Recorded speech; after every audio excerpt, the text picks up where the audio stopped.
कमजोर तिमाही नतीजे, सरकारी केपेक्स में सुस्ती, विदेशी संस्थागत निवेशकों की बिकवाली, मिडल ईस्ट संकट, अमेरिका और भारतीय चुनाव, ये सारे फैक्टर्स पिछले कुछ समय से बाजार पर हावी थे, जिसके चलते अच्छा खासा करेक्शन देखने को मिला। लेकिन अब अनिश्चितता के बादल छटने के संकेत मिलना शुरू हुए हैं। अक्टूबर की तुलना में नवंबर में एफआईआईज की बिकवाली तो रही, पर बिकवाली का प्रेशर कम हुआ। सरकारी केपेक्स जो पहली छमाही में एकदम ठंडा पड़ा हुआ था, H2 में इस फाइनेंशियल ईयर की दूसरी छमाही में कुछ हालात पटरी पे आना शुरू हुए हैं। यूएस में ट्रंप साहब की वापसी और राजनीतिक स्थिरता से बाजार पटरी पर लौटने के संकेत दे रहा है। लेकिन अक्टूबर नवंबर के आर्थिक, राजनीतिक और ग्लोबल हलचलों के बीच कई शेयर 40-50% तक सस्ते हो चुके हैं। ऐसा लग रहा है कि मार्केट्स में अच्छे और दमदार शेयरों की हॉट सेल लगी है।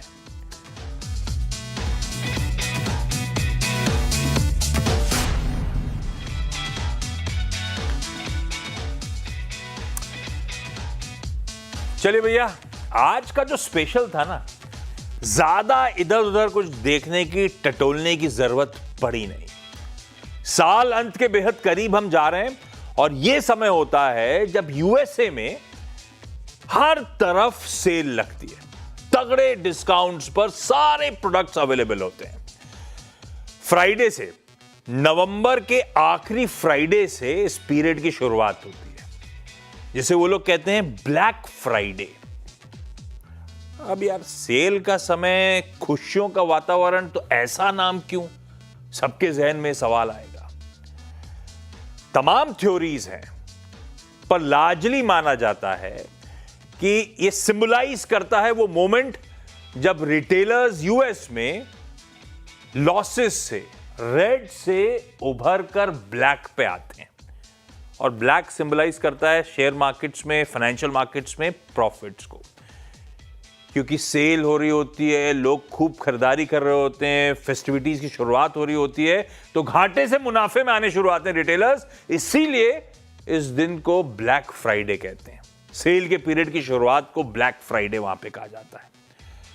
यह हुआ तो यूएस में शुरू था, पर अब धीरे धीरे दुनिया भर में ये पीरियड वो होता है जब सेल शुरू होती है। और अपने यहां जाके एक काम करिएगा, इवन हिंदुस्तान में जाइए, इंटरनेट पे, गूगल पे सर्च करिएगा ब्लैक फ्राइडे सेल, एकदम से शीट में सामने आएगा कोई क्रोमा, कोई फ्लिपकार्ट, कोई प्यूमा, कोई अमेजॉन, कोई H&M, लंबी लिस्ट है। सब तरफ आपको सेल ही सेल नजर आएगी। और इस बार तो इत्तेफाक ऐसा है कि स्टॉक मार्केट में भी दरअसल सेल लगी हुई है। निफ्टी हाई से जरूर 8-9-10% करेक्ट होकर कामकाज कर रहा है, पर उसके सामने कई सारे जाने माने शेयर्स 20-30-40-50-60% तक के डिस्काउंट पर अवेलेबल है। यानी कि अपने हाई से इस तरह से करेक्ट कर चुके हैं कई सारे स्टॉक्स। पर जैसे सेल में होता है ना, जो भी मिल रहा है सब कुछ आप नहीं उठाते, वैसे ही स्टॉक मार्केट में भी जो भी करेक्टेड है सब कुछ नहीं खरीदा जाता, टटोला जाता है, फिर डिसाइड किया जाता है ना। आप भी देखते हो सेल में जाके, सेकंड्स का माल तो नहीं है, कुछ डिफेक्ट तो नहीं है, साइज फिट आ रहा है नहीं आ रहा है। इस शेयर मार्केट की सेल में भी थोड़ा बहुत होमवर्क तो यहां पे भी करना है। हाँ, ये बात है कि यहां का होमवर्क थोड़ा सा डिफिकल्ट है। तो ऐसे में बाजार के दो जाने माने एक्सपर्ट्स फिर से शिरकत करते हुए अपने वीकेंड स्पेशल में, जियोजीत फाइनेंशियल सर्विसेज के गौरांग शाह साहब और ओम कैपिटल के राजेश अग्रवाल। ये आप दोनों की कोई खास जुगलबंदी है जो साथ में आना पसंद करते हो? और ये लीजिए, इन दोनों को भी सेल के टैग में आग में रख दिया डायरेक्टर साहब ने, गजब है। लेकिन ये दोनों आज हमारी मदद करने के लिए बैठे हैं, इनसे जानेंगे। और आज इधर उधर समय वेस्ट नहीं करूंगा। बाजार का डायरेक्शन, आगे की चाल, एनीबॉडीज गेस, लेकिन हाँ, लंबी अवधि के लिए भारतीय बाजारों की तेजी इंटैक्ट रहेगी, बढ़िया बाजार है, वो सब अपन को पता है। आज अपन वो सेल वाले स्टॉक्स पे सीधे उतरेंगे। और कोशिश करेंगे ज्यादा से ज्यादा वो इंटरेस्टिंग सेल वाले स्टॉक्स में से क्या सिलेक्टिवली चुनना है, कहां पे कन्विक्शन आ रहा है, क्या खरीद लिया जाए, उस पर फोकस।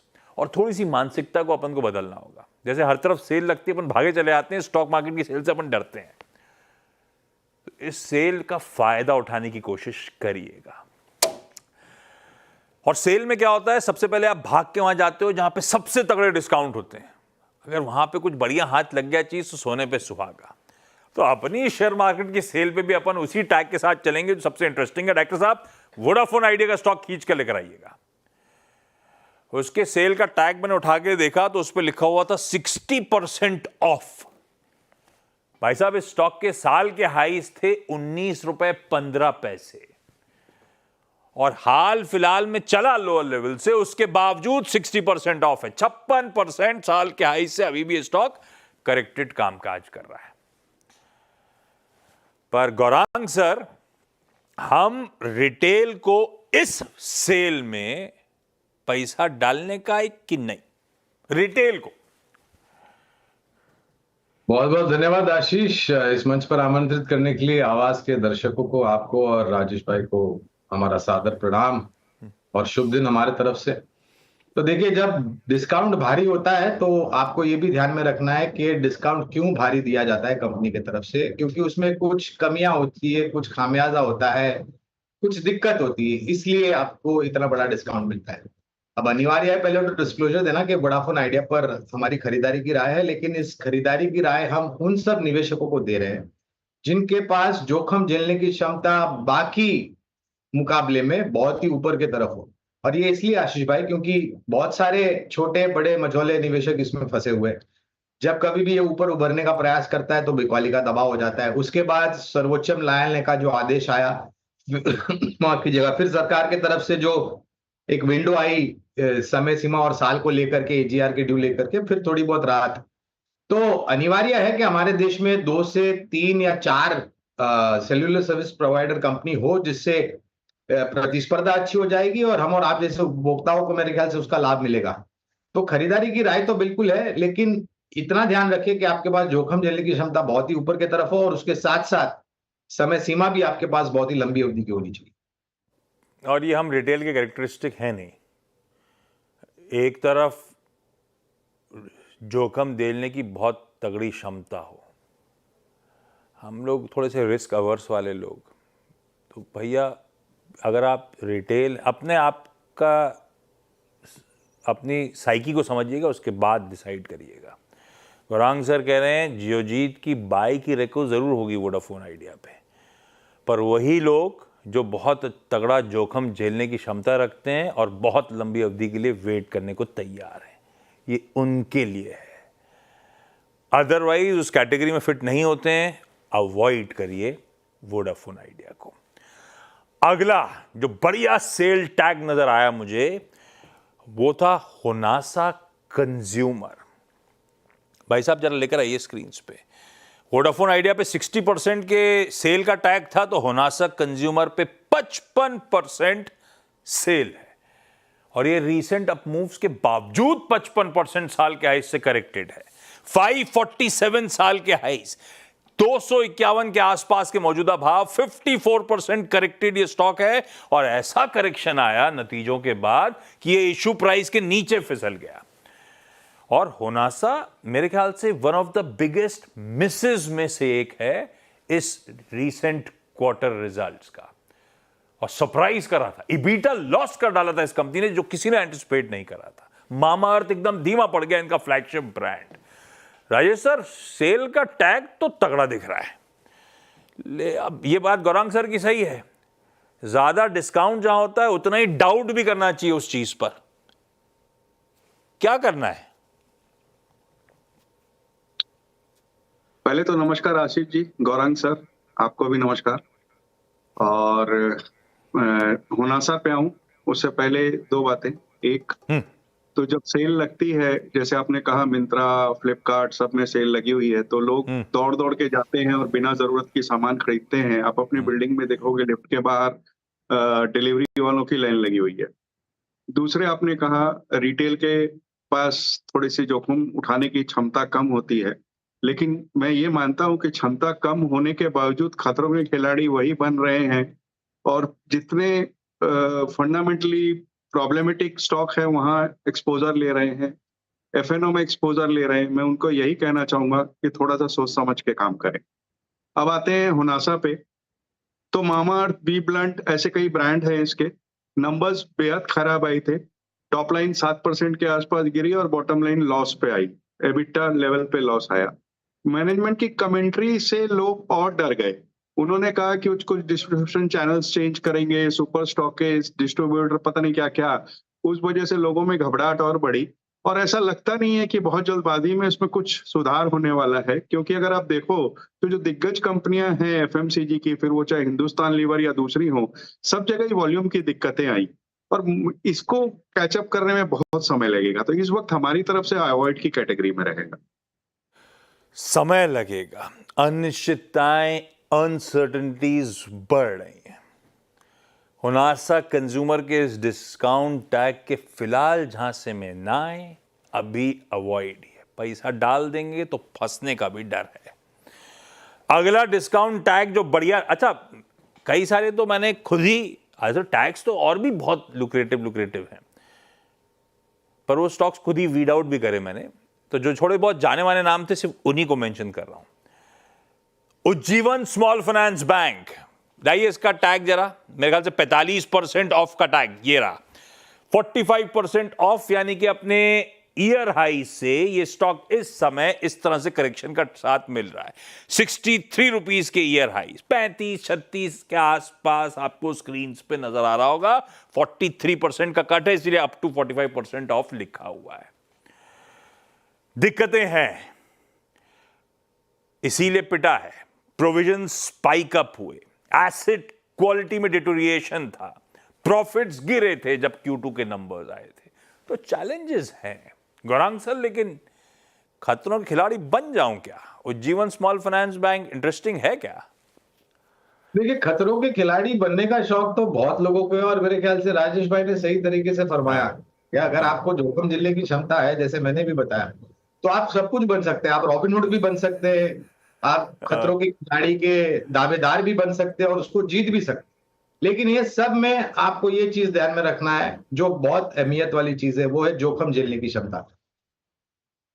आशीष भाई, अगर 10% करेक्शन आप नहीं झेल सकते, जैसे हमने बाजार में देखा, तो फिर आपको आत्मचिंतन करना चाहिए कि आपको शेयर बाजार में आना या नहीं आना है, क्योंकि शेयर बाजार सभी जोखिम के आदर नहीं।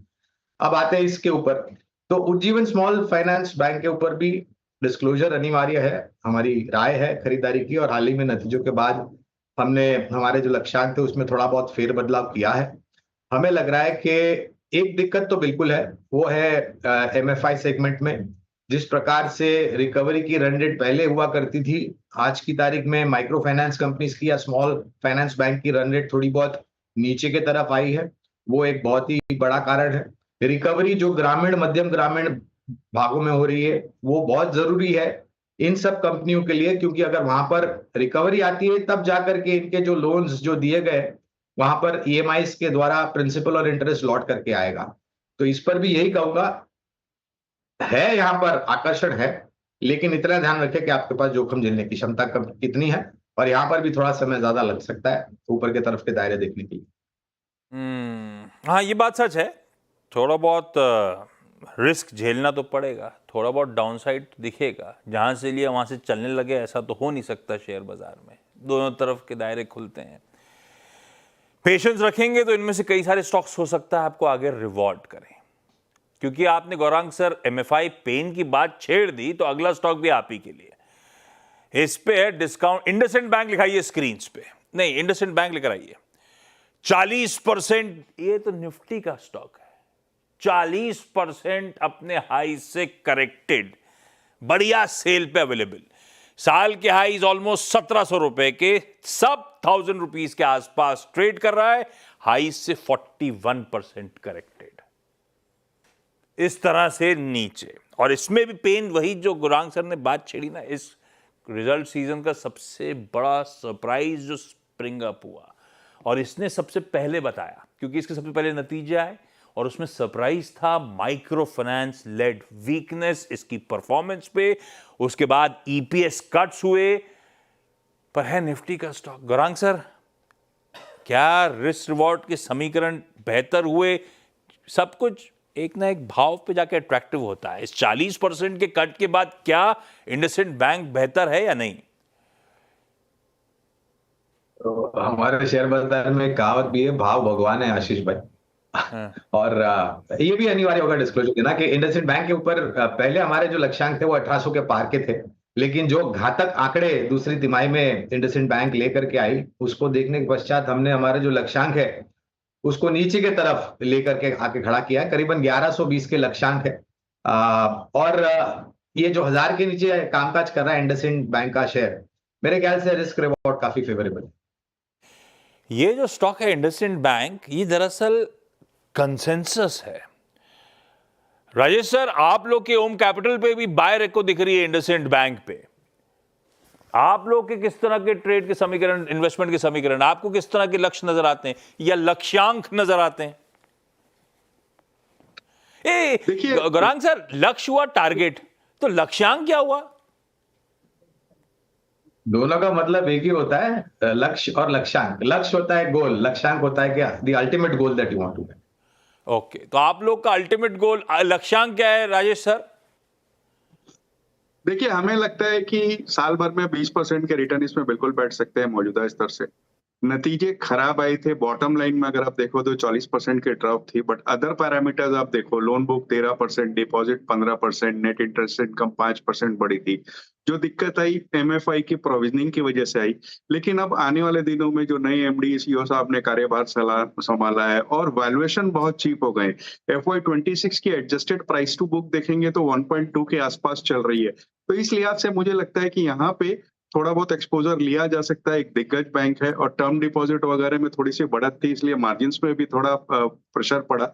आने वाले दिनों में ट्रैक में आती हुई नजर आती है। एमएफआई का बुक थोड़ी क्लीन हो जाएगी, तो 20% की बढ़त तो यहाँ से मौजूदा स्तर से बिल्कुल हो सकती है। और अगर नतीजे सुधरने लगे तो बड़े टारगेट भी हो सकते हैं, बट इस वक्त आप मिनिमम 20% मान के चलो। कंसेंसस बाय इंडसइंड बैंक, चाहे गौरांग सर, राजेश सर दोनों कह रहे हैं इन लेवल्स पे भाव में सारा पेन शायद कैप्चर हो रहा है। राजेश सर, टाटा मोटर्स लाइए जरा डायरेक्टर साहब स्क्रीन पे क्विकली स्टॉक। इसका भी सेल का टैग अच्छा खासा था, 35% साल के हाई से टाटा मोटर्स करेक्टेड, 1180 के आसपास के साल के हाईज 780 पे 35% नीचे। रिजल्ट डिसअपॉइंटिंग थे। जेएलआर था, सीवी सेगमेंट था, जिसके चलते नतीजे कमजोर हुए। और राजेश सर, अब ठीक है, करेक्टेड है, बढ़िया कंपनी है, पर वो जो फर्स्ट मूवर एडवांटेज था ईवी स्पेस का, अभी तक तो इसने बहुत रिजॉइस एंजॉय करा है। अब लगता है वाकई कॉम्पिटिटिव इंटेंसिटी उस स्पेस में बढ़ रही है, अब असली समय आया है। टाटा मोटर्स खरीदोगे क्या आप? देखिए, इस वक्त मैं अवॉइड की कैटेगरी में रखूंगा। कारण है, जैसे आपने कहा, ईवी स्पेस में जो फर्स्ट मूवर एडवांटेज था वो अब खोता हुआ नजर आ रहा है। दूसरे, इन्वेंट्री की दिक्कतें हैं। तीसरे, अगर आप देखो तो जो जेएलआर की सेल है वो बाहर के देशों में, भले वो चाइना हो, यूके हो वगैरह, हर जगह ऑटो की सेल थोड़ी सी खराब दिख रही है। तो मुझे यहाँ दबाव नजर आता है। और दूसरी बात यह है कि इससे बेहतर विकल्प बाजार में नजर आते हैं। रीसेंट लिस्टिंग जो हुंडई की है वो मुझे इससे बेहतर नजर आती है, तो इस वजह से मैं इस वक्त इसे अवॉइड में रखूंगा। में रखना है। हो सकता है अपने आप में ठीक होता है, लेकिन इससे बेहतर विकल्प इसी स्पेस में है, तो क्लियर कट इस समय टाटा मोटर्स अवॉइड की कैटेगरी में रखें। एक काम कर रहा हूं, सेल में और भी बेहतरीन आइडियाज हैं, बेहतरीन स्टॉक्स हैं, उनमें से बेहतर आइडियाज कौन से हैं वो एक्सपर्ट बताएंगे, लेकिन ब्रेक के उस पार।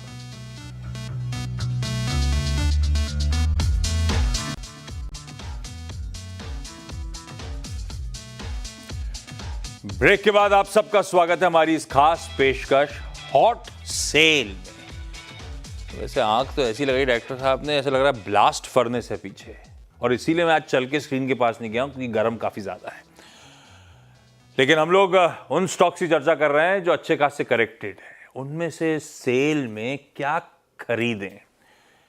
कुछ स्टॉक्स अब मैं मिस करके आगे बढ़ रहा हूं, समय कम है मेरे पास, कुछ इंपॉर्टेंट स्टॉक्स कवर करना जरूरी।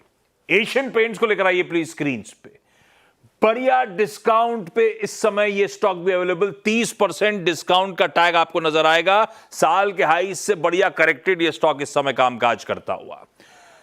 राजेश सर, भरोसा करने का मन तो करता है इस कंपनी पे, दिया बहुत है कमा के, लेकिन चैलेंजेस हैं। ऐसा लगता है स्ट्रक्चरल और मैनेजमेंट की कमेंट्री खुद कितनी गार्डेड, खुद कितनी कॉशियस, खुद को चुनौती दिख रही है। थोड़ा बदल गया मामला। एशियन पेंट्स लूं इस डिस्काउंट में या नहीं लूं? देखिए, कमा के दिया है, स्ट्रॉन्ग ब्रांड है। अगर पेंट का नाम लिया जाए तो पहले एशियन पेंट का ही नाम दिमाग में आता है, बट इस वक्त मैं अवॉइड की कैटेगरी में रखूंगा। कारण जैसे हम सभी जानते हैं, बॉटम लाइन में अच्छी खासी डिक्लाइन आई, जो कि किसी को उम्मीद नहीं थी, बावजूद इसके कि क्रूड के प्राइसेस नीचे चल रहे थे। अब आगे आने वाले दिनों में जहां इनकी बहुत एक तरीका से मार्केट में दिग्गज थे इस पेंट के मार्केट में, वहां अगर आप देखो तो बिरलाज एंट्री कर रहे हैं, एस्ट्रल वाले एंट्री कर रहे हैं, जेएसडब्ल्यू वाले एंट्री कर रहे हैं। आईसीआई ने ये कहा है कि वो इंडिया से एग्जिट करेंगे तो वो कंपनी कोई ना कोई लेगी। अगर यही लेते हैं तो बहुत कॉम्पिटिटिव प्राइस में लेना पड़ेगा। तो कई सारी दिक्कतें आने वाले दिनों में आने वाली है। तो कंपटीशन इतना हॉट अप हो रहा है कि मैं समझता हूँ कि इस वक्त थोड़ा अवॉइड ही रखा जाए। अब चलिए जरा उस सेक्शन में सेल के जहां पे 20% के टैग पे कुछ इंटरेस्टिंग कंपनी सेल पे है। नेस्ले इंडिया आप लेकर आइएगा डायरेक्टर साहब स्क्रीन पे। 20% ऑफ, साल के हाई से ऑलमोस्ट 19-20% करेक्टेड इस समय नेस्ले इंडिया का स्टॉक ट्रेड करता हुआ आपको नजर आएगा। गौरांग सर, मैं तो अभी भी खाता हूं मैगी, और मुझे याद पड़ता है जब मैं छोटा स्कूल में टिफिन ले जाता था तब से लेकर आज तक मुझे पसंद है और अभी भी उतनी खाता हूं मैं। तो है तो ब्रांड दमदार इसके कई सारे। स्टॉक कैसा है? स्टॉक भी बढ़िया है, ब्रांड अच्छा है, प्रोडक्ट अच्छे, तो कंपनी भी अच्छी है आशीष भाई। और मेरे ख्याल से आपको निवेश करना चाहिए। आप योगदान दे रहे हैं उसकी बिक्री में, इसके प्रोडक्ट्स का सेवन करके, और मुनाफे में भी आप योगदान दे रहे हैं। तो नेस्ले इंडिया पर खरीदारी की राय है। और अगर आप हमें लक्ष्य पूछते हैं तो करीबन 2700 के लक्ष्यांक है। नतीजे बेहतर आए तो लक्ष्यांकों में परिवर्तन होगा। नेस्ले इंडिया वो स्टॉक था जो मेरे ख्याल से कंसेंसस के तौर पे था। राजेश सर, आप लोग के टारगेट्स क्या है नेस्ले इंडिया के? क्योंकि आप लोग की भी शायद बाय रखो है नेस्ले पे। जी बिल्कुल, हमारे 2700 के टारगेट हैं इस वक्त। और हमें लगता है कि जिस तरह की ब्रांड प्रोफाइल है और आपका योगदान है बॉटम लाइन में, तो बिल्कुल यहाँ पे थोड़ा ध्यान देना चाहिए। हाँ, मेरी जेब से इनकी जेब में जा रहा है, तो फिर जिसकी जेब में जा रहा है उसको खरीद लीजिए, ज्यादा बेहतर आइडिया। रिलायंस इंडस्ट्रीज जो 20% के टैग पे एक नेस्ले नजर आया मुझे, वैसे ही रिलायंस इंडस्ट्रीज पे भी 20% डिस्काउंट का टैग लगा हुआ है। साल के हाई से ये भी 21% करेक्ट होके ट्रेड करता हुआ। राजेश सर, क्या करना है? रिलायंस इंडस्ट्रीज इस डिस्काउंट, इसने बहुत रुलाया है। वैसे ये वो स्टॉक है जो इस पूरे बाजार के करेक्शन में सबसे ज्यादा रुला ही रहा है। लूं नहीं लूं, ये बताओ आप। बिल्कुल लेना है। ये ऐसा स्टॉक है जो आपके पोर्टफोलियो में होना ही चाहिए। अगर आप देखो तो इतनी दिक्कतों के बावजूद नतीजे अच्छे आए। आरपीयूज में इंक्रीज आई, 167 की जगह 195, 18,900 कुछ स्टोर हैं इनके। स्टोर नेटवर्क और फुटबॉल में बढ़त हुई। ओटीसी प्रॉफिटेबिलिटी है जो थोड़ी इंपैक्टेड थी डाउनस्ट्रीम की वजह से, लेकिन इतनी सिक्वेंशियल केपेक्स के बाद भी बैलेंस शीट स्ट्रांग है।